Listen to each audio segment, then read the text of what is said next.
இந்த மார்க்கத்தை நிலைநிறுத்துவதற்காக நபி ஸல்லல்லாஹு அலைஹி வஸல்லம் முதல் முறையாக ஹிஜாபை பற்றிய சட்டங்கள் நிறைவேற்றப்பட்ட போது ஆண்கள் எப்படி செல்ல வேண்டும், பெண்கள் எப்படி செல்ல வேண்டும் என்ற மஸ்ஜிதிலே சட்டங்களை நிறைவேற்றினார்கள். ஒரு நாள் வெளியே வரும்போது லேசா கொலாப்ஸ் ஆயிருச்சு. ஆணும் பெண்ணும் யூசுவலா நடக்கிறது தானே, ஏதாவது இடத்துல மிஸ் பண்ணீங்க, லேசா கொலாப்ஸ் ஆயிருச்சு. உடனே அல்லாஹ்வுடைய தூதர் கண்ணங்கள் சிவந்து விட்டன கோபத்திலே. ஆண்கள் சாலையினுடைய நடுவை தேர்ந்தெடுக்க வேண்டும், பெண்கள் சாலையின் ஓரங்களை தேர்ந்தெடுக்க வேண்டும் என்றார்கள் அல்லாஹ்வுடைய தூதர். உடனே பெண்கள் அந்த ஓரங்களை தேர்ந்தெடுத்து எப்படி நடந்தார்கள் என்றால், அவர்கள் நடந்து செல்லும் பொழுது அந்த சாலையிலே வேலைகளில் அமைக்கப்பட்டிருக்கக்கூடிய முற்கள் அவர்களுடைய ஆடைகளில் பட்டு இழுக்கும். ஆனாலும் அல்லாஹ்வுடைய தூதரின் வார்த்தைக்கு கட்டுப்பட வேண்டும் என்று ஓரங்களிலே செல்வார்கள் பெண்கள். அப்படி ஹிஜாபை பாதுகாத்த சமூகத்தில் பிறந்துவிட்டு, ஹிஜாபை தூக்கி வீசிவிட்டு, ஆட்டம் பாட்டம் என்று ஆடிவிட்டு இந்த மார்க்கத்தை இழிவுபடுத்தும் அயோக்கியர்கள் உருவானதற்கு காரணம் பெற்றோர்கள் பெற்றோர்கள் பெற்றோர்கள். பெற்றோர்களுக்கு மார்க்கத்தை பற்றி தெரியவில்லை. எவனோ ஒருத்தர் சொந்தக்காரன் கொடுத்த 100 ரூபாய் அப்பா கிழிச்சு போடும்போது எப்படி அவனுக்கு மரியாதை தெரியவில்லையோ, அப்படித்தான் இன்றைக்கு இந்த முஸ்லிம்களுக்கு இந்த மார்க்கம் எவ்வளவு சிரமங்களை பட்டு வந்திருக்கிறது என்பது தெரியவில்லை. இந்த உலகம் வேகமாக ஓடிக்கொண்டிருக்கிறது.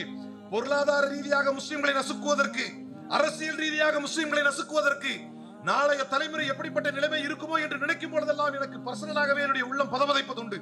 நாளை எப்படி மாறுமோ, நேற்று வரை இப்படி இருந்தது, இன்றைக்கு வேறு மாறி இருக்கிறது, நாளை எப்படி எல்லாம் மாறி போகுமோ என்று நினைக்க தோன்றுகிறது. அதுக்கு தான் அன்றைக்கு அல்லாஹ்வுடைய தூதர் சொன்னாங்க, உங்களுடைய பிள்ளைகளை பிறரிடம் கையேந்தி நிற்கக்கூடிய பிள்ளைகளாக, வாரிசுகளாக, பிறரிடம் தேவைக்காக நிற்கக்கூடிய வாரிசுகளாக விடாதீர்கள், அவர்களை தன்னிறைவுள்ள பிள்ளைகளாக விடுங்கள். மதரசா மாணவர்கள், சிறுவர்கள் எங்க போனாலும் நான் ரொம்ப பயப்படுறது என்னன்னா, 2 இடத்திலே உரை நிகழ்த்துவதற்கு ரொம்ப பயப்படுவேன். ஒன்று கல்யாண வீடு. நான் ஒரு கொள்கை முடிவே எடுத்துட்டேன், கல்யாண வீட்டில் பயனே பண்ண வேணாம் அப்படின்னு. ஏன்னா எல்லா உரையிலையுமே குர்ஆன் ஹதீஸ் நம்ம பேசுகிறோம், அதை கேட்குற நிலைப்பாடு இருக்கணும். நான் அல்லாஹ்வுடைய அருளால் கல்யாண வீடாக இருந்தாலும் பின் ட்ராப் சைலன்ஸ் இருந்தால் மட்டும்தான் பேசுறது. ஏன்னா செய்தியை வாங்கணும் இல்லையா. பார்த்தேன், அதுக்கப்புறம் நம்மளும் போய் அவங்களை நின்றுக்கிட்டு கஷ்டப்படுத்திட்டு, அவங்க அப்போ தான் எல்லாம் ரீயூனியன் ஆகி உன் நகை பார்த்தியா என் நகை பார்த்தியான்னு ஜாலியாக பேசிகிட்டு இருக்கிற டைம் அது. அந்த டைமில் நீங்கள் பயானை கேட்டு தான் ஆகணும்னு கட்டாயப்படுத்த முடியாது. ஒரு கொள்கை முடிவாக எடுத்து கல்யாணத்துக்கெல்லாம் பயானுக்கே வர்றதில்லை அப்படின்னு முடிவு எடுத்துட்டேன். அடுத்து முக்கியமானது, ரொம்ப கஷ்டமானதுன்னு நான் இவ்வளோ நாள் நினச்சிக்கிட்டு இருந்து இப்போ தப்பானது என்ன அப்படின்னா, மக்தப் மதரசா இந்த மாதிரியான நிகழ்வுகள். ஆனால் இங்கே இவ்வளோ சிறுவர்கள் இருக்கிறார்கள், சுப்ஹானல்லாஹ், அவ்வளவு ஒழுக்கத்தோடும் அவ்வளவு கட்டுப்பாடோடும் இந்த ஊரிலே இருப்பது என்பது அல்லாஹ் அவர்களுக்கு அருள் புரிய வேண்டும். மாஷா அல்லாஹ், மிகப்பெரிய ஒரு செய்தியாக நான் பார்க்கிறேன். அல்ஹம்துலில்லாஹ், அவ்வளோ அழகா அமைதியாக எல்லோரும் இந்த உரையை கேட்டுக்கொண்டிருக்கிறார். அல்லாஹு தஆலாவால் தரப்பட்ட மிகப்பெரிய பொறுப்புகளில் ஒன்றுதான் குழந்தை. அது சில பேருக்கு குழந்தை பாக்கியமே இல்லாத இடத்துல அதை போய் கேட்டால் அதனுடைய அருமை தெரியும். 2வது, அது கொடுத்து பறிக்கப்பட்டால் சொர்க்கமே தருவதாக ரசூலுல்லாஹி ஸல்லல்லாஹு அலைஹி வஸல்லம் சொன்னாங்க. அப்போ அதனுடைய தாக்கம் அப்படிப்பட்டது. ஏன் கொடுத்து பறிக்கப்பட்டுட்டா ஒருத்தன் அது மீது பொறுமை காத்தால் அவர்கள் மறுமையிலே உங்களை சொர்க்கத்துக்கே அழைத்து செல்வார்கள் என்றார்கள் ரசூலுல்லாஹி ஸல்லல்லாஹு அலைஹி வஸல்லம். ஒரு புள்ள பிறந்து மௌத்தா போயிருது, பொறுமை காக்குறாங்க. அந்த பொறுமைக்கு சொர்க்கம். ஏன் அப்படின்னா அது எப்பேற்பட்ட மன அழுத்தத்தை தரும் அப்படிங்கிறத அதை தாங்கிறதுனால அவ்வளோ பெரிய அந்தஸ்தை ரசூலுல்லாஹி ஸல்லல்லாஹு அலைஹி வஸல்லம் சொல்றாங்க. அப்படிப்பட்ட பிள்ளைகள் இன்றைக்கு நமக்கு பிறந்து குல்லுக்கும் ராயின் வ குல்லுக்கும் மஸ்ஊலுன் அன் ரஇயத்திஹி என்றார்கள் ரசூலுல்லாஹி ஸல்லல்லாஹு அலைஹி வஸல்லம். நீங்கள் ஒவ்வொருவரும் பொறுப்பாளர்கள், உங்கள் பொறுப்பிலே உள்ள ஒவ்வொன்றை பற்றியும் நீங்கள் கேள்வி கேட்கப்படுவீர்கள். அந்த பொறுப்பு எங்கிருந்து ஆரம்பிக்குது அப்படின்னு சொன்னா, நபிகள் நாயகம் ஸல்லல்லாஹு அலைஹி வஸல்லம் அவர்கள் சொன்னார்கள், மின் ஹக்கில் வாலிதி அலல் வலதி ஐ யுஹ்சின அதபஹு வ யுஹ்சின இஸ்மஹு என்றார்கள் நபி ஸல்லல்லாஹு அலைஹி வஸல்லம். பைஹக்கியிலே பதிவாக இருக்கக்கூடிய செய்தி. பெற்றவர்களுக்கு பிள்ளைகள் மீது இருக்கக்கூடிய கடமைகளில் மிக முக்கியமானது ஐ யுஹ்சின அதபஹு, அவர்களுடைய ஒழுக்கத்தை அழகுபடுத்துவதும் அவர்களுக்கு கடமை. ஐ யுஹ்சின இஸ்மஹு, அவர்களுடைய பெயர்களை அழகுபடுத்தி வைக்க வேண்டியதும் அவர்களுடைய கடமை. ஒரு பிள்ளை வளர்ப்பு எங்கிருந்து ஆரம்பிக்குதுன்னா பேர்ல இருந்து ஆரம்பிக்குது. ஒரு ஊருக்கு சென்றேன், பள்ளிவாசல்ல இருந்த முஸ்லீம் தான் வந்தாரு, பேர் கேட்டேன், உங்க பேர் என்னங்க அப்படின்னு. பேசிட்டே இருப்போம், பேர் என்னங்க அப்படின்னு. ராஜா கிளி அப்படின்னாரு. என்ன கிளி கேக்குறீங்களா? என்ன கிளி? ராஜா கிளி அப்படின்னாரு. எனக்கு புரியல, என்ன ராஜா கிளி, முஸ்லீமா இருக்கிறார் ராஜா கிளி, சரி ஓகே. சமத்துவ பேர்கள் நம்மகிட்ட இருக்கு, பாபு, நம்ம சமத்துவ பேர்கள் பாபு, அதே மாதிரி பெண்கள் தரப்புல பானு, இதெல்லாம் சமத்துவ பேர்கள். ஷர்மிளா, இதெல்லாம் எல்லாரும் வச்சுக்கலாம். சரி, அந்த மாதிரி ஏதோ சமத்துவ பேரா இருக்கும் போல இருக்கு. அதுக்கப்புறம் ஆழமா பார்த்தா அவர் பேரு ரசாக் அலி. சொல்லும் போதும் பெருசா அவர் சொல்லி தரல. பேரு இஸ்மஹு. முதல்ல கூப்பிடுறவங்களே சரியா கூட மாட்டாங்க. பேரை ஒரு பேரை வச்சிருவாங்க, அதை ஷார்ட் பண்ணிக்குவாங்க மேக்சிமம். அதை ஷார்ட்டா வச்சுக்கிட்டு, ஆனா அர்த்தம் முக்கியமானது. நபி ஸல்லல்லாஹு அலைஹி வஸல்லம் அதில் வலியுறுத்தி இருக்கிறார்கள். அப்துல் காபா என்று இருந்ததை மாற்றி இருக்கிறார்கள் நபி ஸல்லல்லாஹு அலைஹி வஸல்லம். காபாக்கெல்லாம் யாரும் அடிமையா இருக்க முடியாது. நம்ம அப்துல்லாவா இருக்கணும், இல்ல அப்துல் ரஹ்மானா இருக்கணும் அப்படின்னா. பெயர் அவ்வளவு முக்கியமானது. யூதர்களிடத்திலே ஒரு பழக்கம் உண்டு. சீரியஸ்லி என்ன பழக்கம் இருக்கு அப்படின்னா, இன்னைக்கும் இஸ்ரேல்ல அந்த பழக்கம் இருக்கு. பிரெக்னென்ட் லேடிஸை வந்து அவங்க ஒரு லைப்ரரி செட்டப் மாதிரி இருக்கக்கூடிய ஊருக்கு கூட்டு போயிருவாங்க. லைப்ரரி செட்டப் மாதிரி இருக்கிற ஒரு தனிமைப்படுத்தப்பட்ட இடத்துக்கு கூட்டு போயிருவாங்க. முழுக்க அவர்களுக்கு வந்து அந்த உள்ள இருக்கக்கூடிய கருவுக்கே அந்த தாக்கம், கல்வி, ஆராய்ச்சி, அறிவு, இதை பற்றிய தாக்கம் வரணும். உங்களுக்கு இன்னும் பிராக்டிக்கலா உதாரணம் நான் சொல்றதா இருந்தா, கிராக்கடைல் ஹண்டர் அப்படின்னு ஒருத்தர் இருந்தார், தெரியுமா? பார்த்துருக்கீங்களா? சரி, இறந்துட்டார். அந்த ஸ்டிஞ்சரேங்கிற ஒரு மீன், என்ன சொல்லுவாங்க தமிழ்ல, திருக்கைவால் மீன் இருக்கு இல்லையா, அந்த ஸ்டிஞ்சரே மாதிரி, அந்த ஸ்டிஞ்சரே அடிச்சு இறந்துட்டார் அவர். நீங்க இந்த அனிமல் பிளானட்ல டிஸ்கவர் எல்லாம் பார்த்துருப்பீங்க. கிராக்கடைல் ஹண்டர்னு ஒருத்தர் இருப்பார். அவர் என்ன பண்ணுவாரா, அந்த முதலைங்க மேல தாவி பார்த்துருக்கீங்களாமா? முதல்ல நீல டிவி பலமா பார்ப்பீங்க இல்லையா, அதனால முஸ்லீம் ஊர் பார்க்க மாட்டாங்க நம்புறேன். பலமா தாவி பிடிப்பார் முதலைகள் எல்லாம். அவர் வந்து இறந்துடுறார். அவருடைய பிள்ளைக்கு வந்து தன்னுடைய தகப்பனார் பேரை வைக்கிறார், பாப் எர்வின் அப்படின்னு. அவங்க என்ன செய்யறாங்க அப்படின்னா, சின்ன பிள்ளையிலேயே கையில குழந்தைய வச்சுக்கிட்டு முதலைக்கு தீனி போடுறாங்க. இப்படி கையில குழந்தைய வச்சுக்கிட்டு, அது மிகப்பெரிய அளவில் பேக்லாஷ், பெரிய பிரச்சனையாச்சு. எப்படி இப்படிலாம் செய்யற, அறிவு எடுத்த நம்ம குழந்தை தவறி கீழ் விழுந்துச்சு என்ன பண்றாரு? அப்படி சொல்லும் போது அதுக்கு ஒரு பதிலடி கொடுத்தாரு. என்ன சொன்னார் அப்படின்னா, கருவில் இருக்கும் குழந்தைக்கே நீங்க செய்யற செயலுக்கும் பேசுற பேச்சுக்கும் தாக்கம் இருக்கு. என் கையில இருக்கிற பிள்ளைக்கு எனக்கு அப்புறம் என்ன வரணும்னு நான் முடிவு பண்றேன். இது ரொம்ப முக்கியமான ஒன்று. இதை ரசூல்லா என்னைக்கோ சொல்லிட்டு போயிட்டாங்க.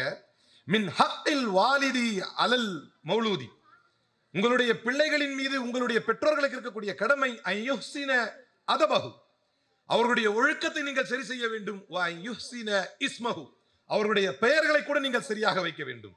எனக்கு நண்பர் ஒருத்தர் இருந்தார், எந்த கடையில வேலை செஞ்சாரு, என்ன அவர் பேர்லாம் ஞாபகம் இருக்கு. அவர்கிட்ட கேட்டேன், உங்க பசங்களுக்கு பேர் என்ன அப்படின்னு. அப்பா ஒரு பசங்க, எனக்கு 3 ஆம்பளை பசங்க, 3 பேருக்கும் பேர் வச்சிருக்கிறேன். என்ன பேர் வச்சிருக்காருன்னு கேட்டா, நான் சொல்றதெல்லாம் கதை கிடையாது, என்னுடைய நிறைய பல்வேறு தரப்பட்ட மனிதர்களுடைய பார்த்த அனுபவத்துல சொல்றேன். 3 பசங்க அவருக்கு, ஆம்பளை பசங்க. 3 ஆம்பளை பசங்க மாஷா அல்லாஹ் சுப்ஹான் அல்லாஹ் அவ்வளவு அழகா பேர் வச்சிருக்காரு. என்ன பேருன்னு கேட்டேன். ஷாருக் கான், சல்மான் கான், அமீர் கான் அப்படின்னாரு. என்ன பேரு? கண்டிப்பா சஹாபிகளோட இன்ஸ்பயர் ஆகி அவர் வைக்கல. இல்ல உண்மைதானே, அவரே சொன்னா நம்ம ஏத்துக்க போறது இல்ல. சஹாபாக்கள்கிட்ட இன்ஸ்பயர் ஆகியோ குரான்ல இன்ஸ்பயர் ஆகி வைக்கல. இது நான் சொல்வது இந்த அழகான மார்க்கத்தை போதிக்கக்கூடிய இந்த மேடையில் அல்லாஹ்வின் மீது ஆணை. முஸ்லிம் சமூகத்தில் 3 பிள்ளைங்களுக்கு ஒரு பேர் வச்சிருக்காரு, ஷாருக் கான், சல்மான் கான், அமீர் கான். இந்த 3 பேருக்கு இஸ்லாத்துக்கு தான் சம்பந்தம் இருக்கா? இல்ல எதுல இன்ஸ்பயர் ஆகி நீங்க பேரை வைக்கிறீங்க? அல்லாஹ்வுடைய தூதர் எச்சரித்து காட்டினார்கள், உங்களுடைய கடமைகளில் ஒன்று அவர்களுக்கு அழகிய பெயர்களை வைப்பது. எத்தனையோ வீர தியாகிகள் இந்த சமூகத்திலே இந்த சமூகத்தை நிலைநிறுத்துவதற்காகவும் இந்த மார்க்கத்திற்காகவும் இந்த மார்க்கத்தை நிலைநிறுத்துவதற்காகவும் தன்னுடைய உயிரை, தன்னுடைய உறக்கத்தை இழந்து இந்த மார்க்கத்திற்காக தியாகம் செய்த எவ்வளவோ தியாகிகள் இருக்கிறார்கள். அவரவர்களுடைய பெயர்களை இந்த மக்களுக்கு வைத்து, இந்த மாணவிகளுக்கு வைத்து, தன்னுடைய மகள்களுக்கு வைத்து, அதையே மனதில் இருந்து அப்படியே அது வாயிலிருந்து பேரா வந்து அதை கூப்பிடணும். அப்படியே அழகா அபு துஜானா என்று அழைக்க வேண்டும், உம்மு சுலைம் என்று அழைக்க வேண்டும், ஆயிஷா என்று அழைக்க வேண்டும், ஹதீஜா என்று அழைக்க வேண்டும். ஹதீஜா என்று அழைக்கும் பொழுது அன்னலார் ஸல்லல்லாஹு அலைஹி வஸல்லம் அவர்கள் நடுங்கி போய் வந்து நின்றபோது, நடுநடுங்கி போய் வந்து நின்றபோது அன்பாக அரவணைத்து, நீங்கள் ஏழைகளை ஆதரிக்கக்கூடியவர்கள், நீங்கள் அனாதைகளை பராமரிக்கக்கூடியவர்களை, உங்களை அல்லாஹ் ஒருபோதும் கைவிட மாட்டான், யார் ஏற்றாலும் ஏற்காவிட்டாலும் உங்களோடு நான் இருக்கிறேன் என்று சொன்னாரே, அந்த ஹதீஜா ரலியல்லாஹு அன்ஹாவின் ஞாபகத்தோடு ஹதீஜா என்று அழைக்க வேண்டும். அப்பதான் அது சாலியான பிள்ளையா வரும். அதான் நாளைக்கு மறுமைக்கு பயன்பெறும். அவர் நினைக்கிறார், இந்த உலகத்துக்கு என் பிள்ளை சல்மான் கான் மாதிரி, ஷாருக் கான் மாதிரி, அமீர் கான் மாதிரி இருந்தா போதும். அதான் அவருடைய எண்ணம். அதனாலதான் பாழாய் போன நடிகர்களின் பெயர்களை வைத்து அழைக்கிறார்கள். அவருக்கு கூப்பிட்டா சொல்லுவார், எதுக்குங்க வச்சீங்க? என் பிள்ளை சல்மான் கான் மாதிரி வரணும் சொல்லிடுவார். என் பிள்ளை ஷாருக் கான் மாதிரி வரணும் சொன்னாலும் சொல்லுவார். ஒரு டாக்டர் கூட ஒருத்தரை பார்த்தேன், அவர் பேரு, நம்மகிட்ட கேஸ் இருக்கு அவருக்கு, அவர் பேருக்கு பின்னால மார்க்ஸ்ன்னு இருக்கும். கேட்டால் எங்கேயாவது லைவ்ல போய் பார்த்தா கோச்சிக்கு பாரு, சரி ஆனால் சொல்லணும்ல. அவர் பேர் பின்னால மார்க்ஸ்ன்னு இருக்கு. ஏன்னா கம்யூனிசத்தால் ஈர்க்கப்பட்டாராம் மார்க்ஸ். நம்ம கிட்ட இல்லாத சித்தாந்தமா, நம்ம கிட்ட இல்லாத பேரா? இப்ப பெயர் என்பது அடிப்படையில் எங்கிருந்து ஆரம்பிக்குது அப்படின்னா, ஒரு குழந்தை வளர்ப்பில் இவ்வளவு பெண்மணிகள், இவ்வளவு தாய்மார்கள் கூடியிருக்கக்கூடிய இந்த சபையிலே, இந்த சமூகத்திற்கான அடுத்த தலைமுறையை தலைமையேற்று நடத்தக்கூடிய தலைமுறையை நீங்கள் உருவாக்கப் போகிறீர்கள். நம்முடைய இந்த ஓடி விளையாடி அன்போடு விளையாடி கொண்டிருக்கும் இந்த பிள்ளைகள் தான் நாளை இந்த சமூகத்திற்கான கலங்கரை விளக்கங்களாக தலைமைகளாக திகழப் போகிறது.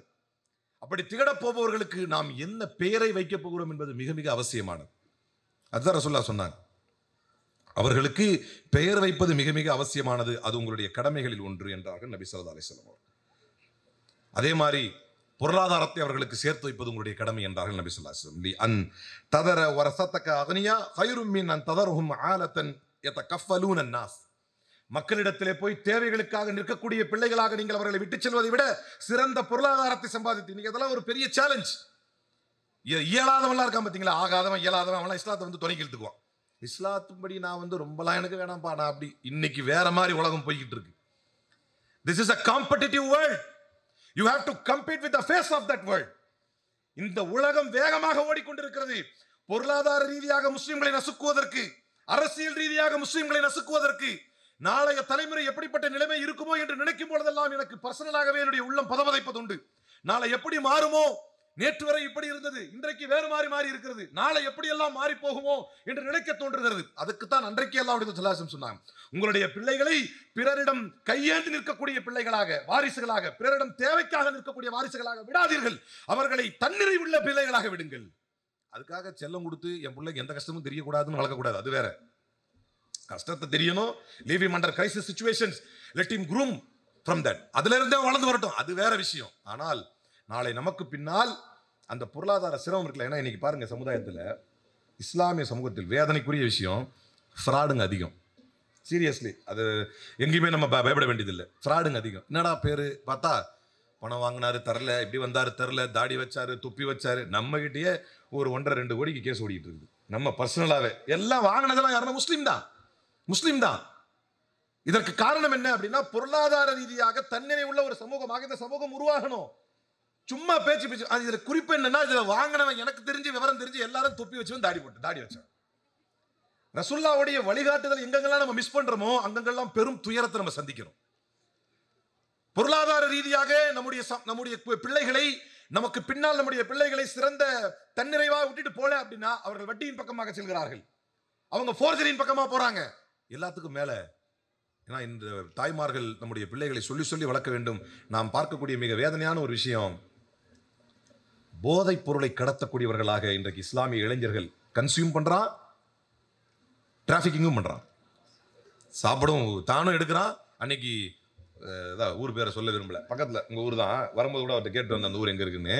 அன்னைக்கு பாக்குறேன் 27 நோன்பு, அந்த ஊர்ல இருந்து எனக்கு வீடியோ அனுப்பி விடுறாங்க. 27 நோன்பு லைலத்துல் கத்ர் அப்படின்னு சொல்லிட்டு எல்லா இளைஞர்கள் அப்படியே தாறு மாறா பைக்கை ஓட்டிட்டு கருக்கு முருகனை போறான். என்னன்னு கேட்கும் போது அதுல பாதி பேர் வந்து போதைக்கு அடிமையாகி போறான்.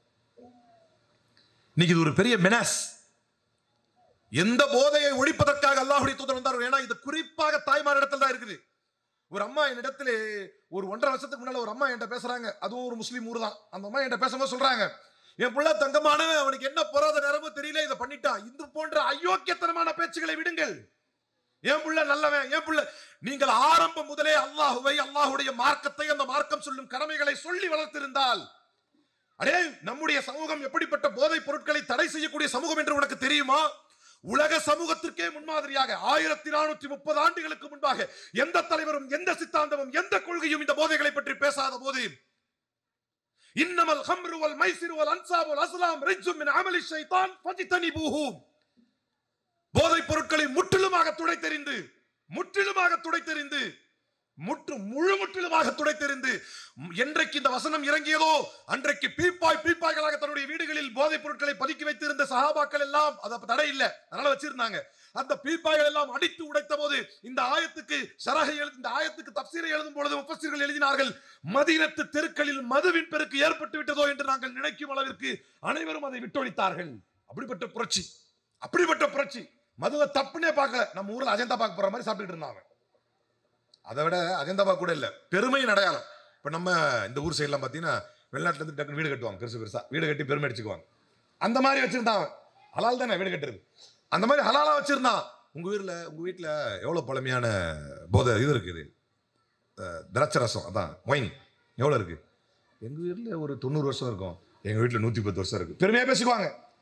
தப்புன்னே நினைக்காத சமுதாயம் அது. அந்த சமூகத்தில் தடை செய்து காட்டி அதை நடைமுறைப்படுத்தி காட்டி உலக சமூகத்திற்கு முன்னுதாரணமாக காட்டிய ஒரு தலைவர் அல்லாஹ்வுடைய தூதர் ஸல்லல்லாஹு அலைஹி வஸல்லம். இந்த சமூகத்தில் போதைப் பொருட்களுக்கு ஏன் அவர்கள் பழக்கமும் ஆகிறான், வியாபாரமும் பண்றான். போறான், இன்னைக்கு ஜெயிலுக்குள்ள போலாம், மனு பார்க்குறோம், எல்லாம் தாடி வச்சுட்டு வர்றான். எவ்வளோ பெரிய அவமானம் இந்த சமுதாயத்துக்கு. தாய்மார்களே, முழு முதலாக, ஏன்னா இந்த ஹதீஸ்ல குல்லுக்கும் ராயின் வ குல்லுக்கும் மஸ்ஊலுன் ரஅய்யத்திஹி என்ற நபி ஸல்லல்லாஹு அலைஹி வஸல்லம் சொல்லும் பொழுது கடைசியாக கூட சேர்த்து பெண்களை சொல்கிறார்கள். You are responsible for your house hold. உங்க பிள்ளைகளுக்கு நீங்க தான் பொறுப்பு.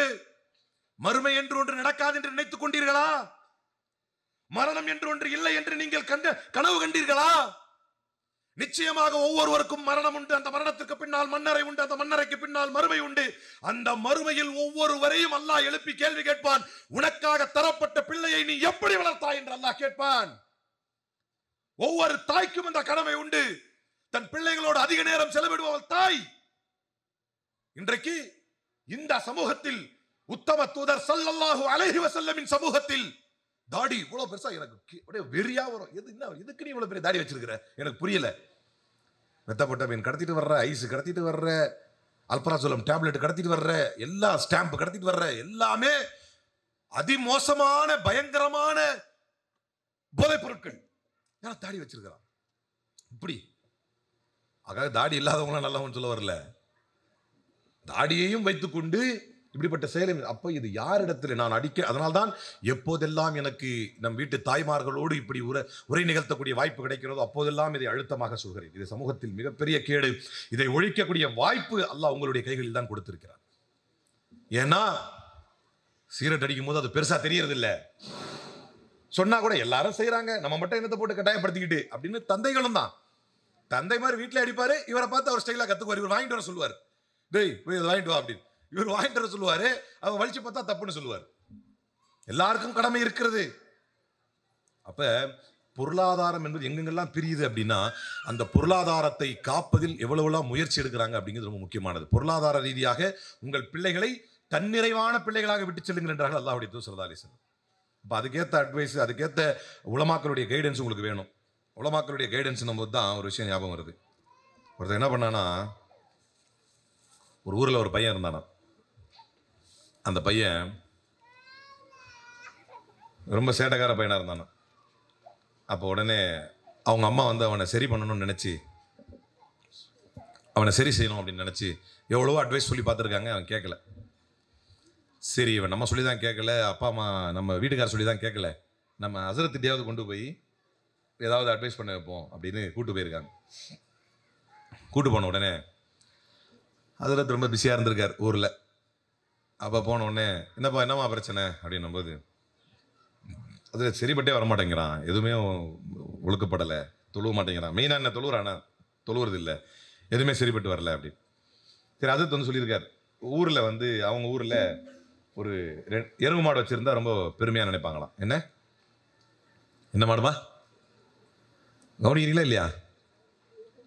எங்கள் பிரின்சிபல் சொல்லுவாங்க, கவனிக்கிறீங்கன்னா கேட்டால் பதில் சொல்ல தெரியும். அதான் கவனிச்சுட்டு இருக்கோம் இல்லை, என்ன வச்சுருந்தா பெருமை அப்படி சொல்லுங்க, இப்படி வரணும் பதில். எருவு மாடு வச்சுருந்தா பெருமை. அப்போ அது சொன்னார், இது தம்பி நீ என்ன பண்ணு, ரொம்ப வேணாம், ஒரு 40 நாள் ஃபஜ்ரு, அசரு, மகரிபு, இஷா, கரெக்டாக சொல்லிட்டேனா? நான் இப்போ சொல்லிட்டே நீங்க அமைதியா இருக்கீங்க. அப்போ நீங்கள் கவனிக்கிறேன் எடுத்துக்கிறதா? இது மாணவிகள் சொல்லணும்ல, தங்க பிள்ளைகள் சொல்லவே இல்லையே. ஃபஜருக்கு அப்புறம் என்னது? லோஹரு, ஃபஜரு, லோஹரு, அசரு, மகரிப், இஷா, வித்ரு வரைக்கும் நீ கரெக்டாக தொழுவணும். தொழுதா உனக்கு என்ன கொடுப்பேன்? 40 நாள் தொழுதா? 40 நாள் தொழுதா என்ன கொடுப்பேன்? கவனிக்கல யாரும். என்ன கொடுப்பேன்? எரும மாடு கொடுப்பேன். 2 எரும மாடு. பையன் வந்து தொழு ஆரம்பிச்சிட்டான். பிஸ்மில்லான்னு தொழு எடுத்துட்டு 5 நாள், 10 நாள், 15 நாள், 20 நாள் தாண்டிட்டான். எத்தனை நாள்? 20 நாள் தாண்டிட்டான். தாண்டிட்டு 25வது நாள், 30 நாளும் தாண்டிட்டான். கரெக்டா பாக்குறான், அவன் கண்டுக்கிறதே இல்லை. அதுல வராரு போறாரு, நிக்கிறான், துளுறான், அது பிஸியா இருக்கிறாரு. அட்டெண்டன்ஸ் கரெக்டா போட்டுறான். கரெக்டா 30 நாள் கழிச்சு மோதினார் பள்ளியாசல வரதுக்கு முன்னாடி வந்துடுறான். மிஸ் ஆயிடக்கூடாதுல்ல. 30 நாள் உழைப்பு போட்டிருக்கோம். 30 நாள் உழைப்பு போட்டிருக்கோம். மோதினார் பள்ளியாசல வரதுக்கு முன்னாடியே பையன் வந்துடுறான்.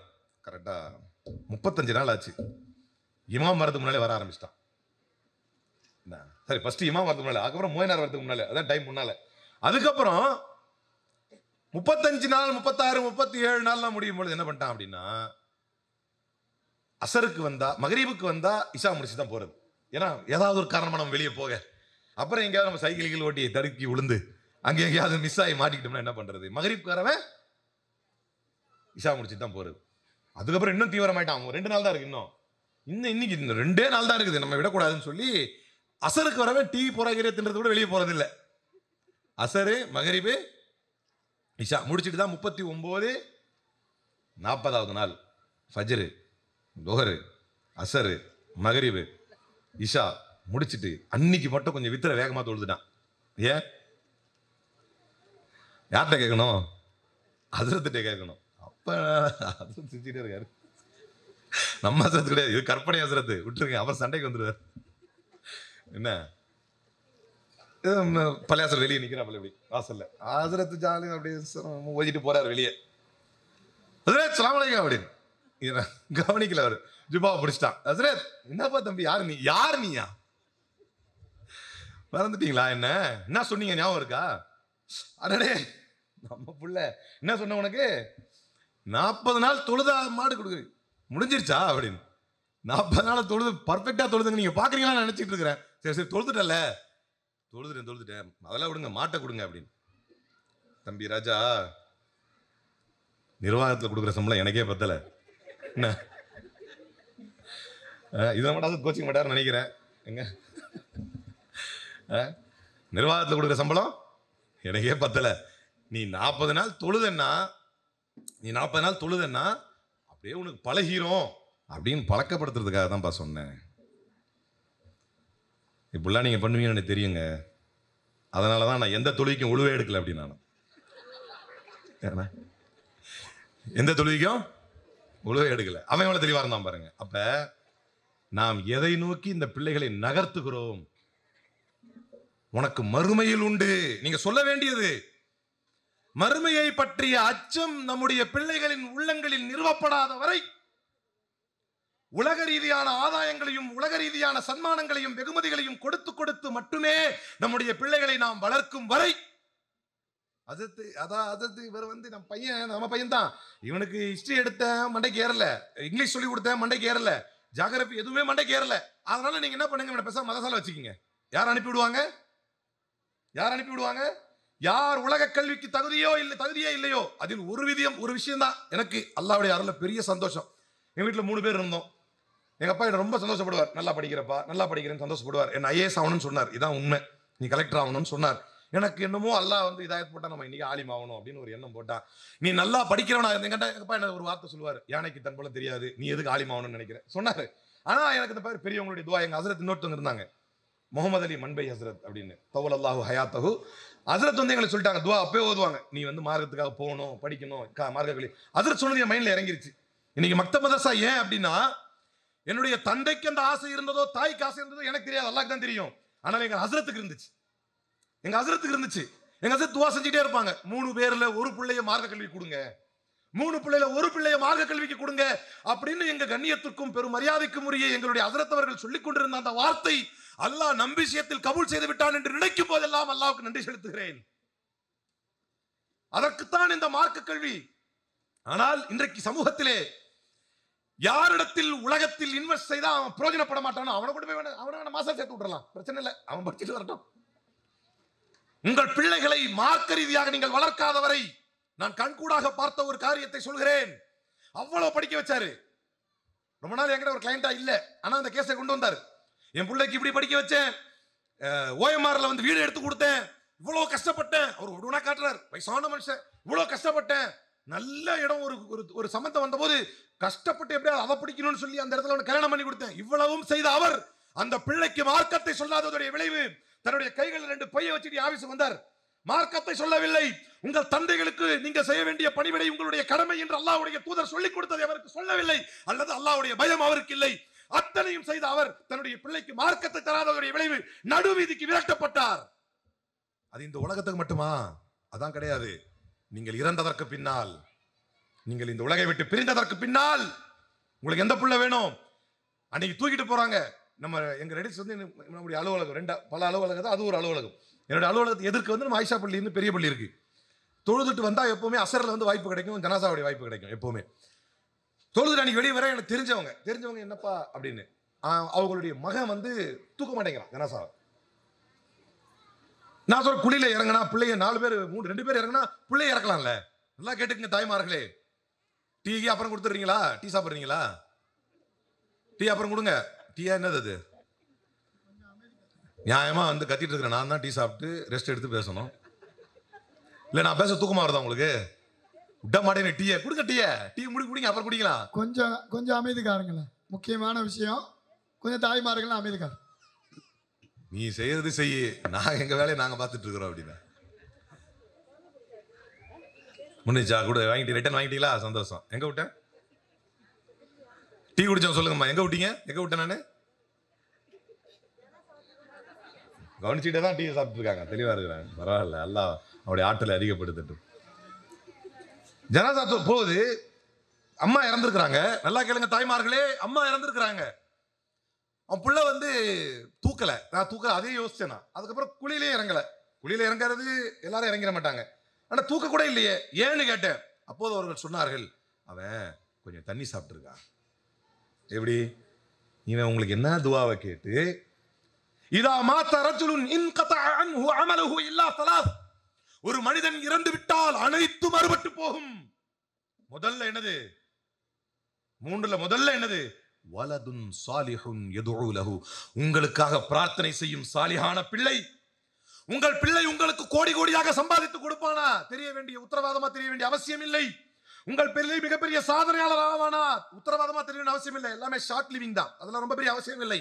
ஒன்று மட்டும் உறுதி செய்து கொள்ளுங்கள், நீங்கள் கண்களை மூடி அல்லாஹ்விற்கான உங்கள் பயணத்தை ஆரம்பித்தால், என் தாய் என் தந்தைக்கு நீ மிகப்பெரிய அந்தஸ்து தாய் இறைவா என்று அல்லாஹ்விடத்தில் கதறி உங்களுக்காக பிரார்த்தனை செய்யும் பிள்ளையா என்பதை உறுதி செய்யுங்கள். நீங்கள் இறந்து விட்டதை நினைத்து உங்கள் மறுமைக்காக உங்களுக்காக அல்லாஹ்விடத்தில் அவன் மன்றாடுவானா என்று நினைத்து பாருங்கள். எவ்வளவு பெரிய வேதனை! இறந்து விட்ட அந்த தாய், அவருடைய கபர் ஜனாசாவை தூக்குவதற்கு தகுதி இல்லாத பிள்ளை, அவருக்காக ஜனாசா தொழுகையில் கலந்து கொள்ளாத பிள்ளை. அதான் மறந்துட்டேன், அதான் முக்கியம். வெளியே நின்றுட்டு இருந்தான் பள்ளியாசல் வெளியே. ஏன் தொழுவலன்னு கேட்டேன். அப்புறம் ஜனாசா தூக்கல, குழிக்குள்ள இறங்கல. ஏன்னு கேட்டா மது அருந்தி இருக்கிறார்.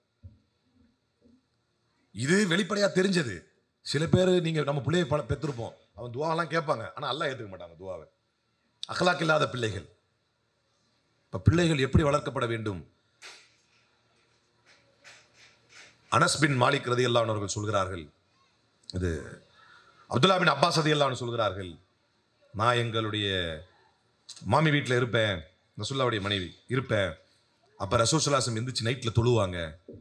அப்போ நபி ஸல்லல்லாஹு அலைஹி வஸல்லம் எந்திரிச்சு நைட்டில் தொழுவாங்க. நான் என்ன செய்வேன் அப்படின்னா, நானும் தொழுவணும் ரசூலுல்லாஹ் கூட ஸல்லல்லாஹு அலைஹி வஸல்லம், நானும் அவங்க கூட தொழுவணும் அப்படின்னு எந்திரிச்சு போய் லெஃப்ட்ல நிற்பேன். ரசூலுல்லாஹ் என் தலையை பிடிச்சி அப்படியே அப்படி ரைட்டில் நிற்க வைப்பாங்க. சின்ன குழந்தைகளுக்கு தொழுவதின் மீது ஆர்வம் ஏற்படும் எப்போதென்றால் நீங்கள் இரவில் எழுந்து தொழுதால்.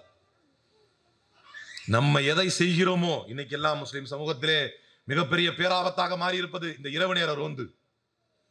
நைட்ல சுத்துறது, ஆண்கள் பெண்கள் இளைஞர்கள் நைட்ல சுத்துறது. அவன் லாஸ்ட் சீனை பார்த்தா 3 மணி 3:30 மணி எங்கிருந்து ஃபஜ்ர் தொழுகிறது? எப்படி தொழுகிறது ஃபஜ்ர்? அதே 3-3:30 எல்லாம் விழிப்பார்கள். அது எப்பன்னா தூங்கி விழித்து தஹஜ்ஜுகளை தொழுதார்கள். அப்துல்லா பின் அப்பாஸ் ரலியல்லாஹு அன்ஹு சொல்கிறார்கள், ரசூல் ஸல்லல்லாஹு அலைஹி வஸல்லம் தொழுதுட்டு இருந்தாங்கன்னா நான் எந்திரிச்சு ஆரம்பமா போய் ரசூலுல்லாஹ் டிப்பேன். அப்படிப்பட்ட சஹாபாக்கள் அபாதிலாக்களில் ஒருவர் அவர். அப்படிப்பட்ட சஹாபாக்கள் தான் இந்த இஸ்லாத்தை தூக்கி நிறுத்தினார்கள், இந்த மார்க்கத்தை கண்ணியப்படுத்தினார்கள்.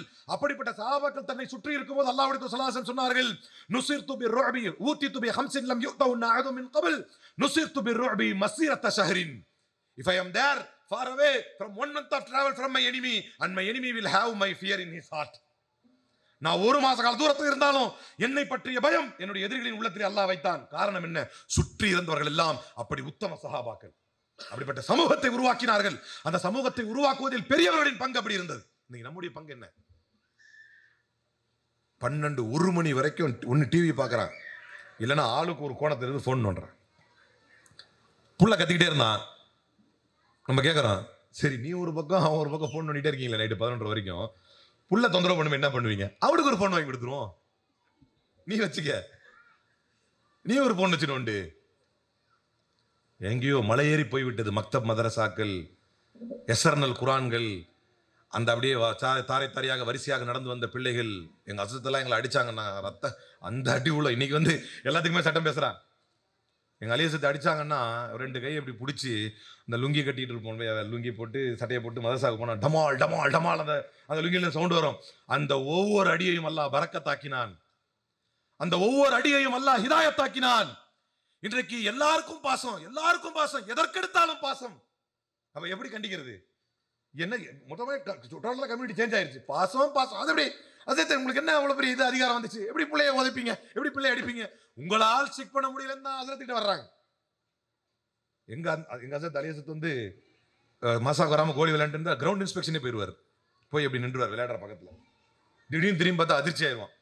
ஃபுல் கிராண்ட் கொடுத்தாங்க பெற்றோர்கள் அந்த டைம்ல, எல்லாரையும் பிடிச்சு வலிச்சுட்டு வந்து மதசால விட்டாங்க. ஆனால் இன்றைக்கு பெற்றோர்கள் அதை ஏற்பதில்லை, அதை அனுமதிப்பதில்லை. சஹாபாக்கள் சொல்லி காட்டினார்கள். நாங்க ரசூல் ஸல்லல்லாஹு அலைஹி வஸல்லம் காலத்துல, இன்னைக்கு வந்து சஹாபாக்கள் சொல்றாங்க, நாங்க ரசூலுல்லாஹ் காலத்துல எங்களை வந்து ஹஜ்ஜுக்கு கூட்டு போனாங்க. அவர் சொல்லி காட்டுகிறார். அஸ்ஸைப் பின் யஸீத் ரலியல்லாஹு அன்ஹு சொல்றார், நபி ஸல்லல்லாஹு அலைஹி வஸல்லம் வந்து எங்களை ஹஜ்ஜுக்கு கூட்டு போனாங்க. அப்ப எனக்கு வயசு 7 வயசுல ஹஜ்ஜு. எல்லாம் உலக நாடுலாம் சுத்தி இருக்கிறான் சின்ன வயசுல. எங்க இருந்த நான் அந்த நாடு போயிருக்கேன், இந்த நாடு போயிருக்கேன். அதே சின்ன வயசு. இன்னைக்கு சவுதி கவர்மெண்ட் வந்து சின்ன வயசுக்காரங்களை கூட்டு வரக்கூடாதுன்னு தடை போடுறான். அது எதுக்குன்னா கூட்டம் அதிகமாகுதுன்னு. ஆனால் நம்மிடத்துல அந்த எண்ணம் இருக்கிறதா? சிறுவர்களை உம்ரா அழைத்து செல்லுங்கள், சிறுவர்களுக்கு நம்முடைய முதல் இறையாலயத்தை காட்டுங்கள். இன்னைக்கே நீ பாவ மன்னிப்பு கேட்டு இன்னைக்கே எந்த தப்பு செய்ய மாட்டேன்னு அல்லாஹ்ட்ட சத்தியம் பண்ணிட்டு வான்னு சொல்லுங்க. இறை ஆலயங்களுக்கு அழைத்து செல்லுங்கள், மஸ்ஜிதுகளை காட்டுங்கள், அல்லாஹ்வுடைய தூதரின் வரலாற்றை எடுத்து சொல்லுங்கள், சஹாபாக்களுடைய வரலாறை சொல்லுங்கள். உனக்கு ஒரு சஹாபியின் பெயரைத்தான் வைத்திருக்கிறேன், அவர் எப்படிப்பட்டவர் தெரியுமா என்று அவர்களுக்கு சொல்லி காட்டுங்கள். உனக்கு உம்மு சுலைமின் பெயரை வைத்திருக்கிறேன், உனக்கு ஹதீஜாவின் பெயரை வைத்திருக்கிறேன், உனக்கு ஃபாத்திமாவின் பெயரை வைத்திருக்கிறேன். அர்த்தமில்லாத பானுக்களையும் சர்மிளாக்களையும் தூக்கி வீசுங்கள், அர்த்தமுள்ள அழகிய பெயர்களை வையுங்கள். அதுக்காக பானு சர்மிளால சண்டை வரக்கூடாது, வச்சுட்டாங்க, முடிஞ்சு போச்சு. நான் இப்ப இனிமே வைக்கும் போது சொல்றேன், அழகிய பெயர்களை வையுங்கள். ஏன் இன்னைக்கு ஏன் நமக்கு இந்த சிரமம் தெரியல அப்படின்னா, இன்னைக்கு ஏன் நம்ம எவ்வளவு சொன்னோம் அந்த நேரம் கேட்கும் போது மட்டும் சரியா இருக்குது, அதுக்கப்புறம் இது வந்து ஏன் விளங்காம போகுது அப்படின்னா, ஒரு ஊரில் ஒரு பையன் இருந்தானா. அகைன் அந்த பையன் வந்து வேலைக்கு போகாமல், ஒழுங்காக வேலைக்கு போகாமல் இருந்தான். அப்போ அவங்க அப்பா கூப்பிட்டு, நீ ஒழுங்காக வேலைக்கு போக மாட்டேங்கிற, அதனால் நீ எந்த வேலையும் பார்க்க மாட்டேங்கிற, தொழுவ மாட்டேங்கிற, எதுவும் செய்ய மாட்டேங்கிற, நீ டெய்லி 100 ரூபா எடுத்து வந்து கொடுக்கணும்னா, டெய்லி நீ என்னவோ பண்ணிக்க, டெய்லி 100 ரூபா கொடுக்கணும் அப்படின்னு. அவன் வந்து நேராக போயிட்டு முதல் நாள் அவன் வந்து தன்னுடைய குப்பி, நீங்க என்ன சொல்லுவீங்க, குப்பியா மாமியா? உங்களை என்ன சொல்லுவீங்க? வாப்பாவுடைய தங்கச்சிய மாமி. மாமி வீட்டுக்கு போயிருக்கான் ஃபர்ஸ்ட் நாள். எப்பவுமே ஈஸியான ஆக்சஸ் வந்து மாமி தான். போயிட்டு மாமி ஒரு 100 ரூபா கொடுங்க அப்படின்னு கொடுத்துட்டாங்க. சாயங்காலம் எடுத்துட்டு வந்து ஜாலியாக வந்து சட்டை கூட கரையாவாம வந்து என்ன பண்ணிட்டான், இந்தாங்கப்பா 100 ரூபா கேட்டீங்களா வச்சுக்கங்க. பாப்பான்னு கூப்பிட்டு போய் அவர் என்ன பண்ணாரு, வீட்டு குழப்பம் இருக்குல்ல, அது 100 ரூபா கிழிச்சு போட்டார். வந்துட்டான் பார்த்துட்டு. மறுநாள் மாமாட்ட போனா, சித்தப்பாட்ட போனா, அங்கே இங்கே அப்படின்னு ஒரு 10 நாள் 15 நாள் சுற்றிட்டான், எல்லாத்தையும் வாங்கிட்டான். ஒரு ஊரில் ஒரு 15 ஊர் உங்கள் ஊரை மாதிரி இருந்தாலும் சுற்றி புற்றி சொந்தக்காரங்களாக இருந்தாங்கன்னா இன்னொரு 20 நாள் அவ்வளோதான். 20 சொந்தக்காரங்கிட்ட ஒரு 100 ரூபா வாங்கியாச்சு. அதுக்கப்புறம் உள்ள சொந்தக்காரங்க காசுலாம் தர மாட்டாங்க, வந்தியா தண்ணி குடி சாப்பிடு, காசுலாம் கேட்காதுன்னு. கஷ்டப்பட்டா அதுக்கப்புறம் காசு தர முடியல, யாரை தரத்துக்கு இல்லை. அப்போ என்ன பண்ணிட்டான், வேறு வழி இல்லாமல் ஒரு இட்லி கடைக்கு போகிறான். என்ன கடை? இட்லி கடை. போய் கஷ்டப்பட்டு நான் போய் வேலை கேட்குறேன். டேய் இந்த வேலையெல்லாம் நீ செய்ய மாட்டேன் தம்பி, உன்னை பற்றி எனக்கு தெரியும் அப்படின்னு. இல்லைங்க நான் வீட்டில் 100 ரூபா கொடுக்கல, எங்கள் அப்பா அனுப்பிச்சி விட்ருவாரு, எனக்கு ஒரு 100 ரூபா மட்டும் கொடுங்க, நான் வேலை செய்கிறேன். பயங்கர கஷ்டப்படுறான். இட்லி கடை காலையில் இட்லி ஊற்றணும், அப்புறம் தட்டை கழுவணும், அகைன் இட்லி ஊற்றணும், அப்புறம் அதை வடித்து எடுக்கணும், அப்புறம் போடணும், தட்டை கழுவணும், எல்லாம் அப்படி பண்ணிட்டான். ஃபுல் ஒர்க்லாம் பண்ணிட்டு டயர்டாயிட்டான். அந்த 100 ரூபா அப்படின்னு கொடுத்துட்டார். இப்போ 100 ரூபா கொடுத்துட்டார். இப்போ எடுத்துட்டு போய் ஒரு 20 நாள் கழிச்சு அங்கங்க சொந்த பந்தத்தெல்லாம் வாங்கினது முடிஞ்சு போச்சு. இன்னைக்கு தான் என்ன பண்ணியிருக்கான், போய் கொடுத்தாரு. சரி வாப்பான்னு வழக்கம் போல கூட்டு போனார். அப்பா எங்க கூட்டு போனாரு, கவனிக்கல யாரும். அப்போ எங்க கூட்டு போனாரு, ஃபர்ஸ்ட் நாள் கொல்லப்பக்கம் டெய்லி கூட்டு போனாரு. அதே மாதிரி கொல்லப்பக்கம் கூட்டு போய் இப்படி எடுத்து 100 ரூபாவை இப்படின்னாரு, அறிவு இருக்கு அவங்களுக்கு, என்ன 100 ரூபா கழிக்கிறீங்களா அப்படின்னு. ஏன் ஏன் சஹாபாக்கள் உழைத்து இந்த மார்க்கத்தை சம்பாதித்தார்கள், அருமை தெரிந்தது. ஒரு சுண்ணத்து ஒரு சுண்ணத்தை நான் சாதாரண சொல்ல நினைச்சுக்காதீங்க, ஒரு சின்ன சுண்ணத்து புறக்கணிக்கப்பட்டால் கூட பெரும் போரை தொடுக்க கிளம்பி விடுவார்கள். ஹுதைஃபத்துல் யமான் உட்கார்ந்து சாப்பிட்டுட்டு இருக்கார். சுண்ணத்துகளை பிள்ளைகளுக்கு சொல்லித்தாருங்கள். இந்த வயசுல இருந்து நம்ம கொடுக்கக்கூடிய அந்த பயிற்சி தான்.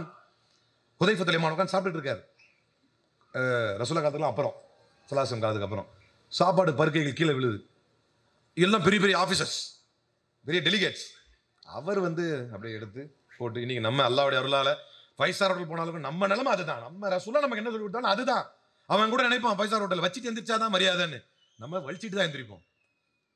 வலிச்சிட்டு எந்திரிக்கிறதுனா எங்களுக்கு மரியாதை, அந்த உணவுக்கு மரியாதை அதுதான். அப்ப அவங்க எடுத்து சாப்பிட்றாங்க. சாப்பிட்ட உடனே பக்கத்தில் இருந்தவர் பார்த்துட்டு, என்னங்க, அப்புறமா கேட்குறாரு, என்னங்க எல்லாரும் இருந்தாங்க, இந்த கீழே விழுந்த பருக்கையெல்லாம் எடுக்கிறீங்க, வலிச்சு வலிச்சு சாப்பிட்றீங்க எப்படி? அப்போது ஹுதைஃபத்துல் யமான் அதை கேட்டுவிட்டு உடனே டென்ஷன் ஆயிட்டாங்க.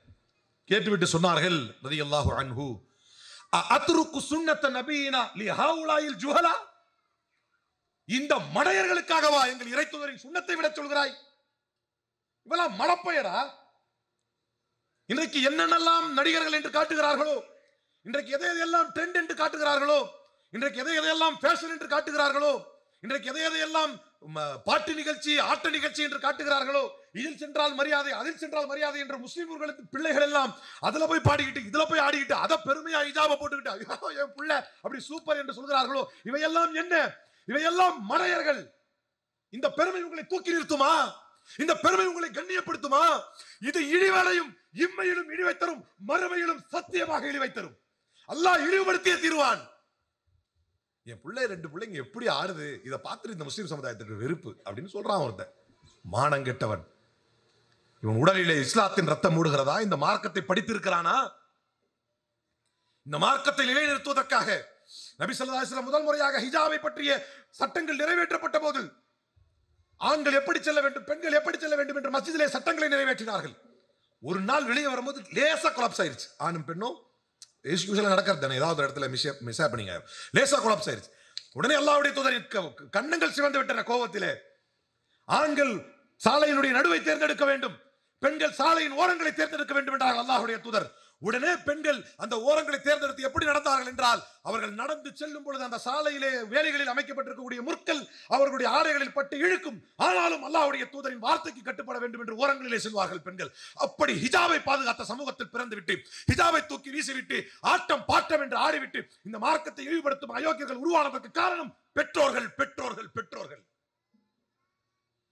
பெற்றோர்களுக்கு மார்க்கத்தை பற்றி தெரியவில்லை.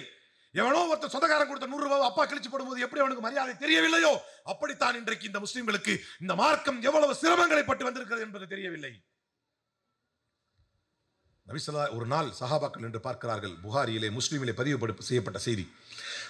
சஹாபாக்கள் என்று பார்க்கறாங்க. அப்படியே மேல இருந்து அப்படியே ஒரு வெளிச்சம் அப்படியே இறங்கி வருது. யார் இது நைட் நேரத்தில் இப்படி ஒரு வெளிச்சம் இறங்கி வருது? கிட்ட போய் பார்க்கறாங்க. யார் அப்படி?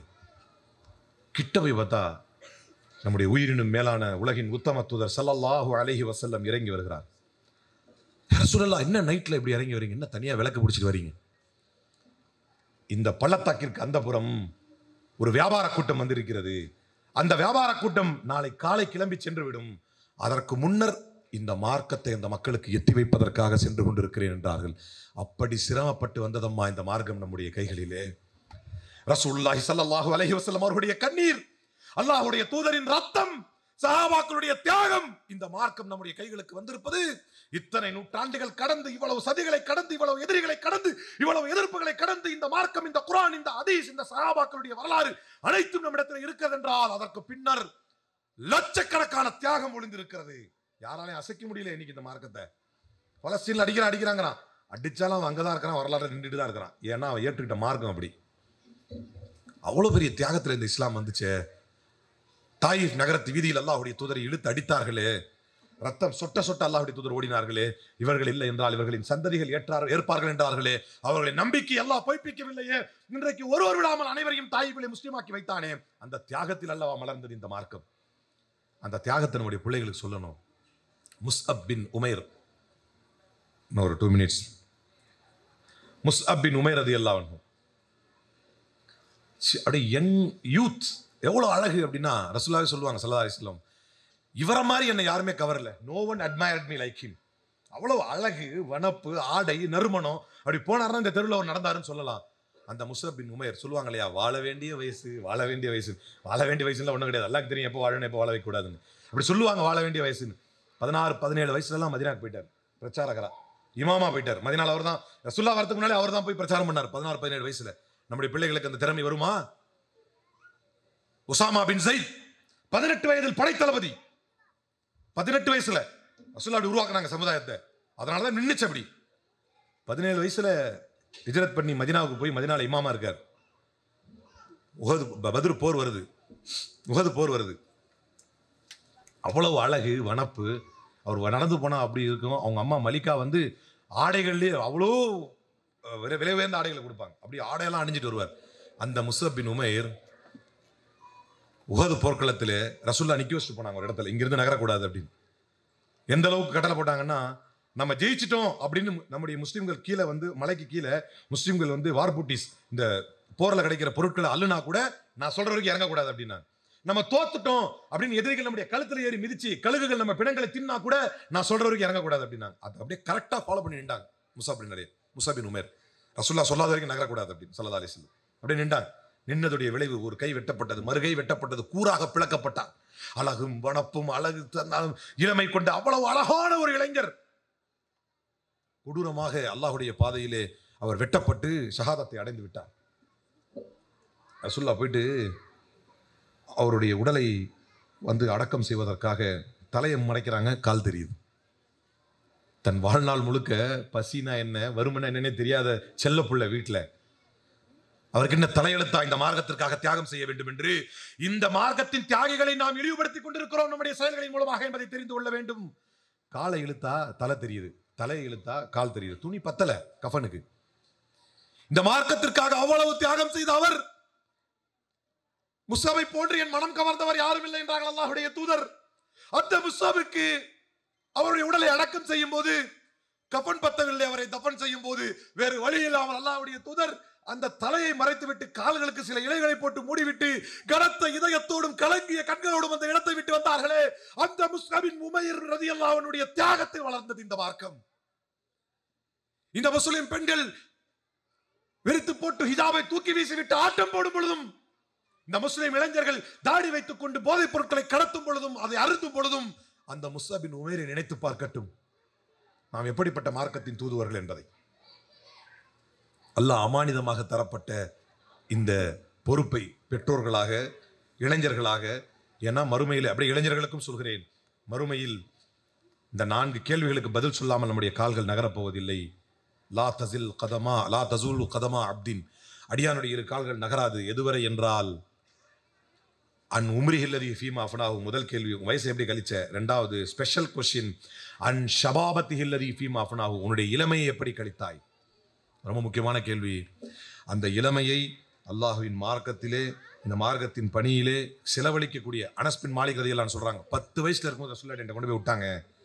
ரசூல் நபி ஸல்லல்லாஹு அலைஹி வஸல்லம் மௌத்தா போற வரைக்கும் சாஹிபுல் விசாதா நான் தான், சாஹிபு சிவாக் நான் தான். ரசூலுல்லாஹ் நின்றா மிஸ்வாக் எடுத்து கொடுப்பேன், ரசூலுல்லாஹ் நின்னா தலகாணி எடுத்து கொடுப்பேன். என்னை வீட்டில் எங்கள் அம்மாவை எங்கள் அப்பாவை அனுப்பி விட்டாங்க. உம்மு சுலைமோ அபு தல்ஹா ரலியல்லாஹு அன்ஹு அனுப்பிச்சு விட்டாங்க. 10 வயசுல போனார் ரசூலுல்லாஹ் மௌத்தா உலகை விட்டு பிரியும் பொழுது. அனஸ் பின் மாலிக் 20 வயசு. இன்னைக்கு இருக்கா ஹித்மத்துகள்லாம்? எனக்கு விவரம் தெரிஞ்சு ஹஸரத்துகளுக்கு தண்ணி எடுத்துட்டு போறதையும் அவங்களோட துணியை தூக்கிட்டு போறதையும் அவ்வளவு பெருமையாக நினைத்தோம். இன்றைக்கு அதெல்லாம் கொஞ்சம் கொஞ்சமாக மங்கி மங்கி பெற்றோர்களே அதற்கு காரணமாக்கி போனார்கள். நீ நான் அவருக்கு போய் சர்வீஸ் செய்யுது அப்படி இல்லை. அது சஹாபா ரசூலுல்லாஹ்வுடைய வழி வந்தது. அது 10 வயசுல அனுப்புனாங்க. 20 வயசு வரைக்கும் நான் ரசூலுல்லாஹ் இந்த உலகை விட்டு பிரிகிற வரைக்கும் நான் ரசூலுல்லாஹ் கூட தான் இருந்தேன். அதனால தான் அவர் ரொம்ப வேதனைப்பட்டார். அல்லாஹ்வுடைய தூதர் இந்த உலகை விட்டு பிரிஞ்ச போது ஏன்னா கூடவே இருப்பார்.